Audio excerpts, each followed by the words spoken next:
There's a very easy recipe for a Sean Murphy rebound in 2025. Will he do it?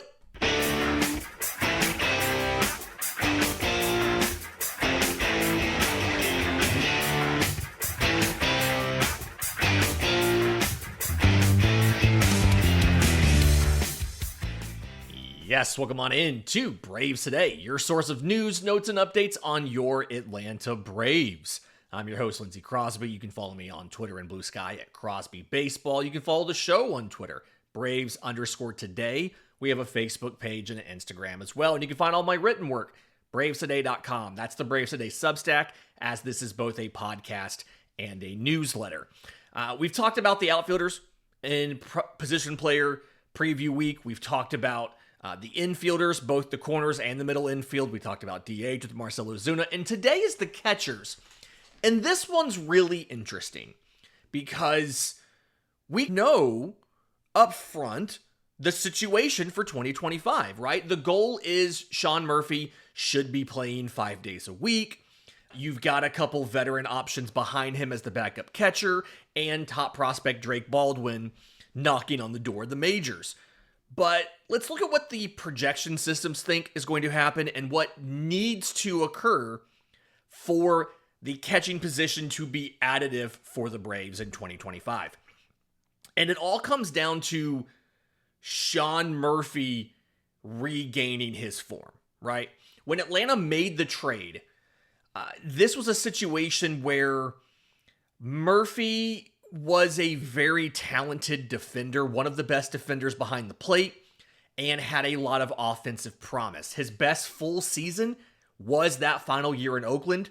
He hit .250, 759 OPS, 18 homers in 148 games. And he got down ballot MVP votes, right? Plus 11 run value. He was the third best catcher from a defensive perspective. And when you consider the fact that was an Oakland team that lost 102 games, one that had just lost Matt Olson the previous year, the fact that he had the best batting average among all qualifiers on the team and were second in home runs, yeah, it doesn't sound super impressive, but it should be considered to be one of the best catching performances of that year, of that 2022 season. And ever since then, it's been a real struggle for Sean Murphy. He was an all-star in 2023, hit .251 for the year, but two completely different ways that happened, right? 2023 was the Travis d'Arnaud concussion, right? The fourth concussion of his career. He went on the IL for a month. And so Sean Murphy had a stretch from April 8th to May 8th where he played in almost every single game and was phenomenal, okay? 26 games in this stretch. 332, 446, 711 slash line. Hit 9 home runs. And everybody says that's what got him the All-Star nod. But if you go and you zoom out a little bit, through June 17th, Sean Murphy hit .287 with an OPS in the 9s. He had 12 homers in 57 games. Like, legitimately, the first half of his season was very good. But June 17th, he left the game in the third inning against Colorado. I believe it was a hamstring issue. He missed a couple games, and then he dealt with heat fatigue down the stretch, right? From when he came back after that hamstring thing, he missed like 4 or 5 days, but never went on the IL. From that point on, Sean Murphy hit .208 across the final 51 games with an OPS of 754. And then, obviously, last year, we saw what happened. He left game 1 with an oblique strain and arguably never really looked the same. Okay, we're not going to get into the whole situation about how he struggled on fastballs and all of that stuff. If you want more of that info, October 15th, we did a show on Sean Murphy. I'll link it up here. We also put out a newsletter that had a lot of that information as well. You can go back, again, October 15th in your feeds, the Sean Murphy show. We talked about that. We wrote a newsletter on it as well. But this year, with Travis d'Arnaud leaving, Sean Murphy's going to play a lot more, right? And this is not just our speculation, right? We've heard this from Alex Anthopoulos. We've heard this from other folks covering the team. David O'Brien's written about this. Mark Bowman's written about this.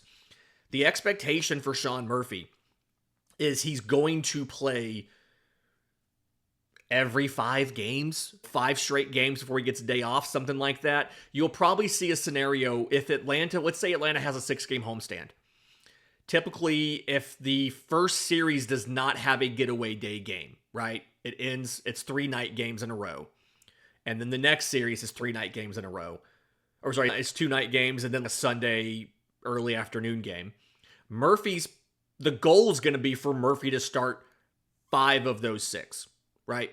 Starting a day game after a night game is very tough. And a lot of MLB catchers do not do that. A lot of MLB backups, that's when they will play. They will either play the night game or they will play the day game because the starter typically isn't asked to go on a back-to-back like that where it's a short turnaround. And the Braves have been really good about using off days combined with a getaway day game to try to build an extra rest for guys. You could start those 5 games, and then if you're on the bench for the day game in game 6, and then there's an off day to travel, that's 2 days essentially off your feet, not playing a baseball game, right? You're still walking around and stuff, but you're not exerting yourself for those 2 straight days, and now you can buy another 4 or 5. And in Murphy's career, he's shown that when he's in a groove and can play almost every day, he's really effective. Again, that stretch in 2023 with Atlanta, go back to 2022, that best season of his career, that MVP down ballot vote receiving season for Sean Murphy. Over the summer, July and August, he hit .299 with a .905 OPS in July. He hit .330 with a .975 OPS in August. He played 49 games in those 2 months. From July 29th, game 2 of a doubleheader, until August 30th, game 2 of a doubleheader, he didn't miss a start. He hit .313 in that stretch. He's really effective when he's in there every single day. Now, obviously, playing over in Atlanta every day in the heat is a lot different than playing in Oakland every day in the heat.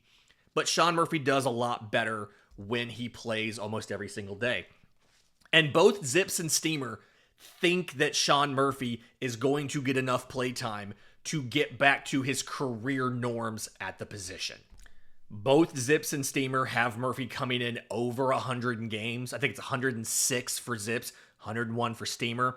Both of them have him hitting somewhere between 232 and 236, which isn't amazing off the top of its face, right? His career average is 233, which behind the plate, that's a 112 OPS plus, right? They have his slugging in the 4s. They have his on base low 3s, 325, 326, areas like that, hitting somewhere between 15 and 17 home runs. WRC plus, 105 to 111. OPS plus, that comes out to a 112, 115 or so. Both of these projection systems think, while the batting average isn't spectacular, right? They don't have him doing what he was doing in 2022 and 3 where he hit 250. They absolutely believe that, provided he's healthy, never a given with Sean Murphy because of that just all-out max effort swing every single time, but provided that he's healthy, they absolutely think that Sean Murphy can get back to being an above-average offensive performer, which, again, just lengthens your lineup, right? I mean, think about if you're batting Sean Murphy 7th on opening day, or 8th on opening day, right? Probably 7th. I'd imagine Kelnick's probably 8, RC is probably 9. Murphy's probably 7th. And if your 7-hole hitter can put up a 112 OPS plus, you all of a sudden feel really good about your lineup being significantly longer than it was at times last season. But there is a lot of clamor for Drake Baldwin. He's the top prospect in the organization for a reason. What does he need to work on? What are the organization's thoughts on him? We'll get to that next, right here on Braves Today.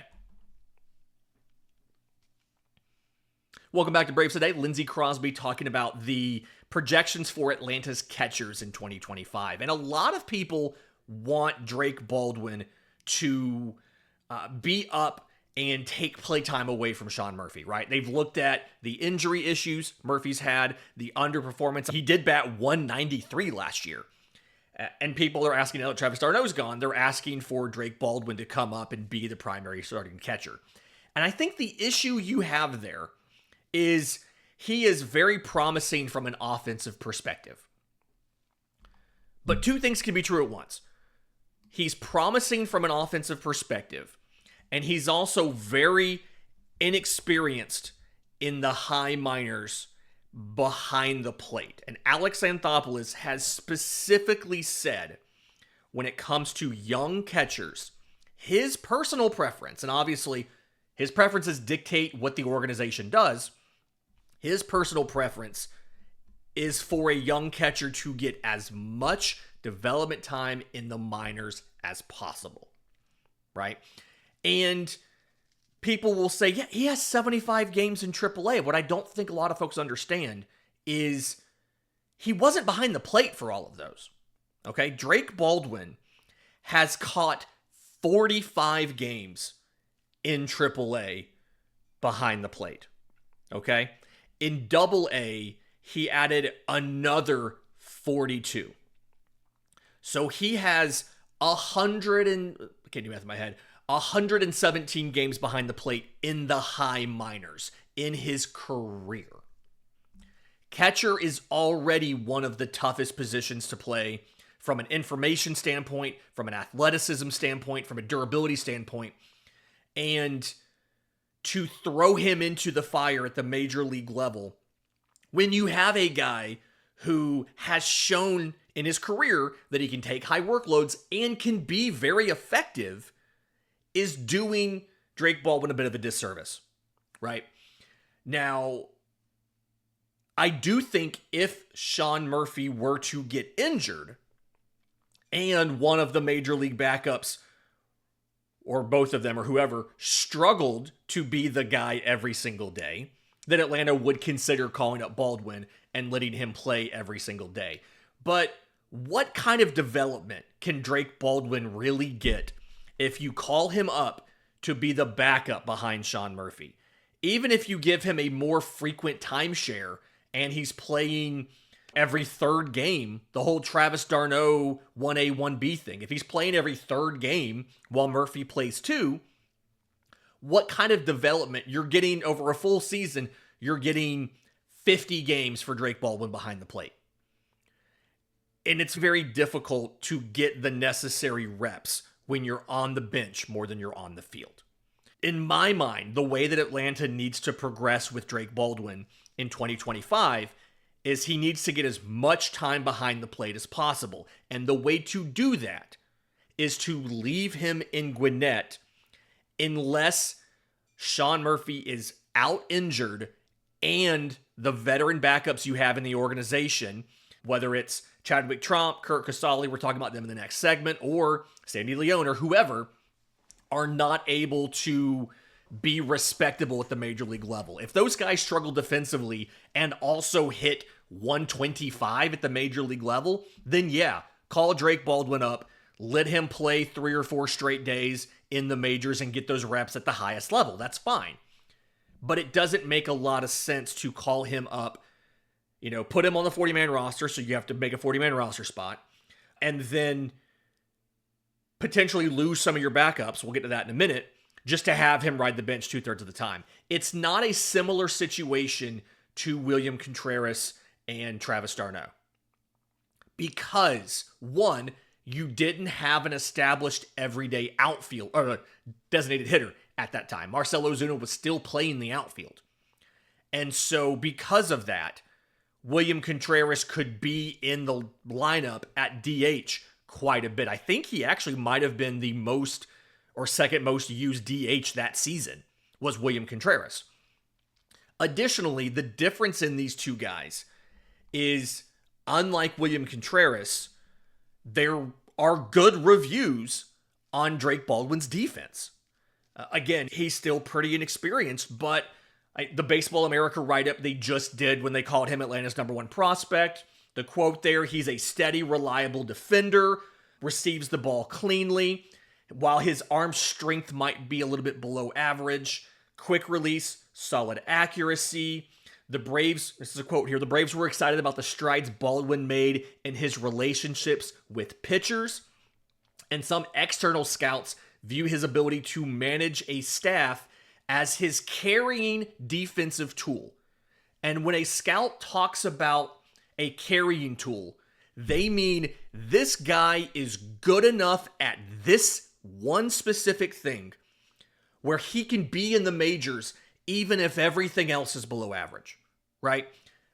Pete Crow Armstrong of the Chicago Cubs is such an amazing defender in center field that even if he were to bat 150, he would have a major league job for a decade because he is legitimately one of the greatest defensive center fielders I have seen in person since Andrew Jones.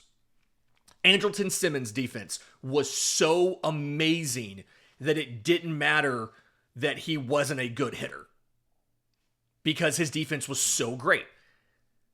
There are external scouts that think Drake Baldwin's defense is so amazing that he can stick in the majors. So let him stay in the minors, continue getting as much experience as possible until you have a place where he can play every day in the majors. Because again, Sean Murphy, when he's healthy and is playing very frequently, is very good. Now, what Baldwin actually did last year, okay? Hit 298, 407, 484 in AAA, 72 games. He has 75 in his career. He had 3 games in AAA in 23 to close the season, and then 72 last year. It's something where the power is very good. I talk about 90th percentile exit velo. So your top 10% of hardest hit balls, his 90th percentile exit velocity is 105.9 last year. MLB average is like 103. So he's hitting the ball well above average as far as power production. He legitimately, I think, can be on that William Contreras path of working in as one of the regular DHs in 2026 if the Atlanta Braves do not bring back Marcell Ozuna. But the exception, the difference between Drake Baldwin and William Contreras is, again, some scouts think that Drake Baldwin's one of his best traits is how well he manages a pitching staff. We have heard from insiders like Mark Bowman that there were some Braves pitchers that did not want to pitch to Contreras. They did not want Contreras catching their games. And ultimately, I'm of the opinion that's why William Contreras was in that deal to acquire Sean Murphy.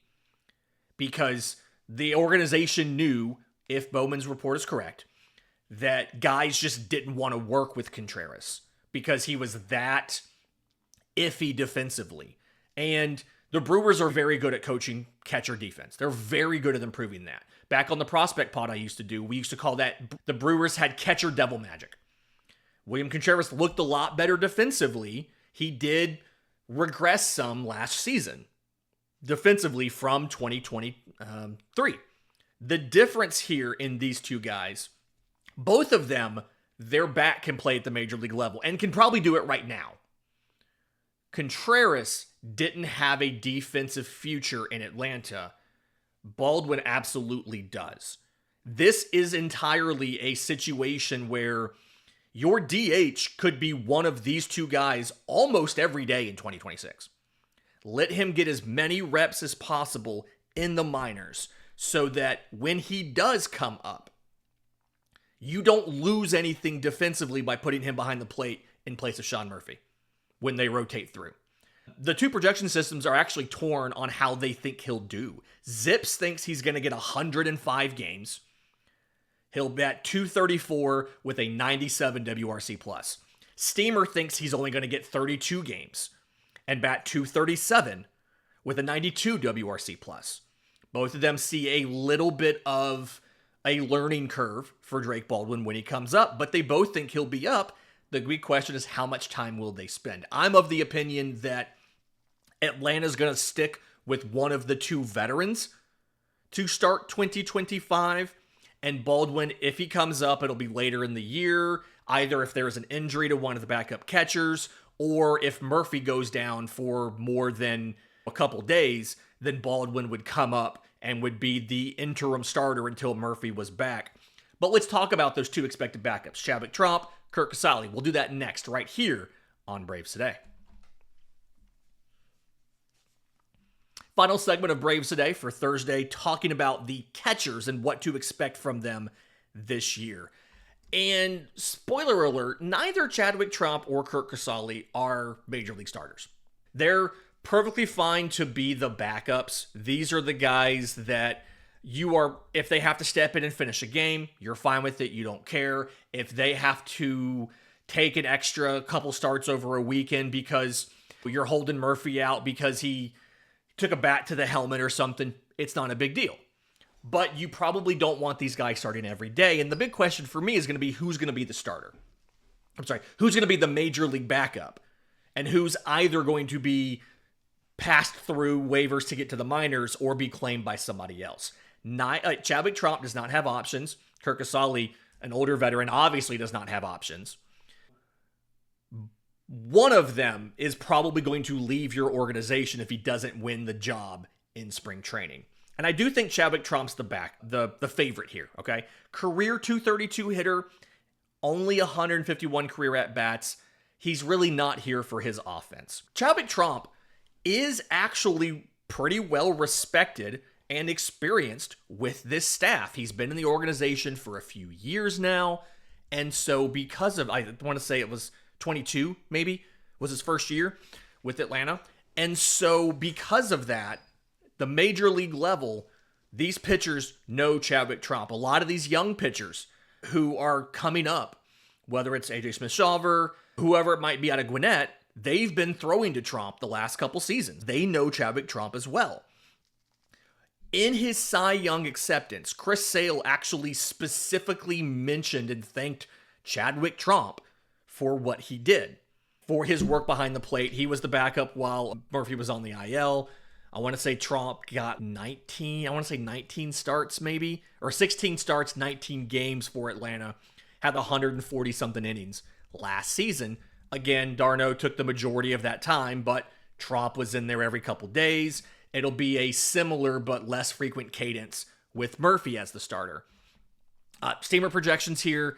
I mean, we can talk about it. I don't necessarily know how predictive it is. They have Tromp, and it's funny because it's the playing time question again. You have 76 games predicted for Tromp via Zips. They have him batting .232. It's an 81 WRC plus, right? 7 homers, 25% strikeout rate, 7% walk rate. A lot of that comes out to his career numbers. He's a career .232 hitter. His home run rate's about 3% or so. So all that kind of tracks. They think he's a backup. He's batted .232 in his career, but it's all a lot of small sample sizes. The most at-bats he's ever gotten in a season was his age 25 season in 2020 when he got 64 plate appearances and 61 at-bats. Just all small sample sizes. They don't have a ton to go off of. The flip side here, Curt Casali is way more experienced, 36 years old. He's been part of a ton of different teams. He's not a very accomplished hitter, mind you. Career .218 hitter, but it's in 1,367 at-bats. I understand the value of having the veteran free agent here, right? Bringing him in to see what he can do. From a defensive perspective, in his career, he's got 3,572 innings behind the plate in the majors. He's also played a little bit of first base. He even played an inning at third base in 2023 with Cincinnati. He played an inning at second base with Cincinnati in 2018. I don't expect him to do that in Atlanta, but he's got, 49 innings at first, 49 innings at first base. If he had to finish a game, if he was the backup on the roster and there was an injury and the team had used some pinch hitters, there was an injury in the 10th or the 11th or something, and you need somebody to stand at first base for an inning, he theoretically could do it. So a little bit of flexibility there, but steamer, zips, not very high on Curt Casali's ability to contribute. Legitimately, they have him batting .218. It's an 85 WRC plus. You're not counting on whoever this backup catcher is to be additive offensively, right? They've got him playing 60 games, 3 homers, walking more, 11% walk rate, 25% strikeout rate. But the reason why Curt Casali is going to have to dramatically outperform Chadwick Tromp in spring to win the job, and honestly, it's probably going to take an injury to Tromp to get the job to Casali, is one, again, Tromp's on the 40-man roster and Casali's not. If you try to pass Tromp through waivers, another team is probably going to claim him, right? He is well regarded as a defender across Major League Baseball. You're probably going to have to let somebody claim him if you don't give him the job. Curt Casali, at the same time, he is what's called an XXB free agent. I think I talked about this a little bit last week, where 5 days before the season starts, if he's not added to the 40-man roster, he can opt out and go to free agency. It's possible, especially with there not being a third catcher on the 40-man roster right now, it's possible Tromp could get the backup job, Casali could be added to the 40-man roster and could start off in Gwinnett. If Tromp struggles, if Murphy gets hurt, something like that, Casali could get called up to the 26-man roster. You can keep both of them, theoretically, conceivably, if Tromp is the backup and Casali's in the minors. And I know that the impetus, the urge for a lot of people is the absolute best player should be the one at the major league level. But that's not always how these front offices work. They do think about things like who has options and who doesn't.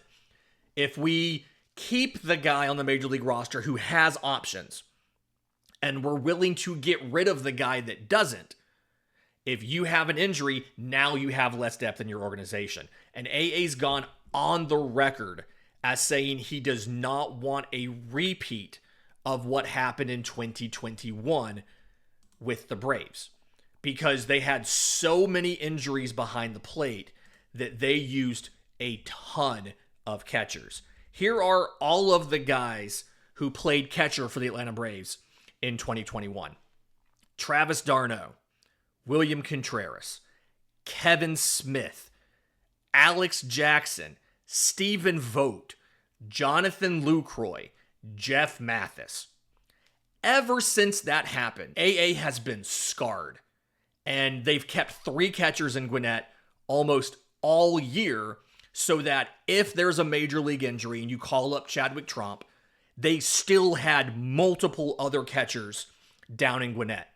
Sandy Leone was your 4th catcher last year, a 36, 37-year-old veteran who, while Murphy was out, if Chadwick Tromp got hurt, they could have added Leone to the 40-man roster and called him up and had another major league veteran catcher ready to go, so you weren't scrambling to find a catcher like you scrambled to find an outfielder or 2 with Rosario and Laureano, like you scrambled to find a second baseman with Whit Merrifield, like you scrambled to find a third baseman with Gio Urshela. The Braves said, we are not letting that happen again, and they've carried a ton of catchers. So I absolutely do think Chadwick Tromp is the most likely backup at the major league level. Curt Casali is added to the 40-man roster and sits there in Gwinnett in case there's a minor injury and they need a new backup at the major league level. And then Drake Baldwin, if there's a longer injury to Sean Murphy and either Tromp or Casali just aren't playable on an everyday basis behind the plate, but that's when Baldwin gets called up and given the job at the major league level until Murphy's back. If you think otherwise, I want to know. Let me know what you think. I'm on Twitter at Crosby Baseball. Show's on Twitter at Braves_today. You can email us, contact@bravestoday.com. In the meantime, you're listening on audio. Do us a favor, leave us a 5-star review. If you're on YouTube, subscribe to the channel, hit the notification bell so you know when we drop the next episode. And until next time, this has been Braves Today.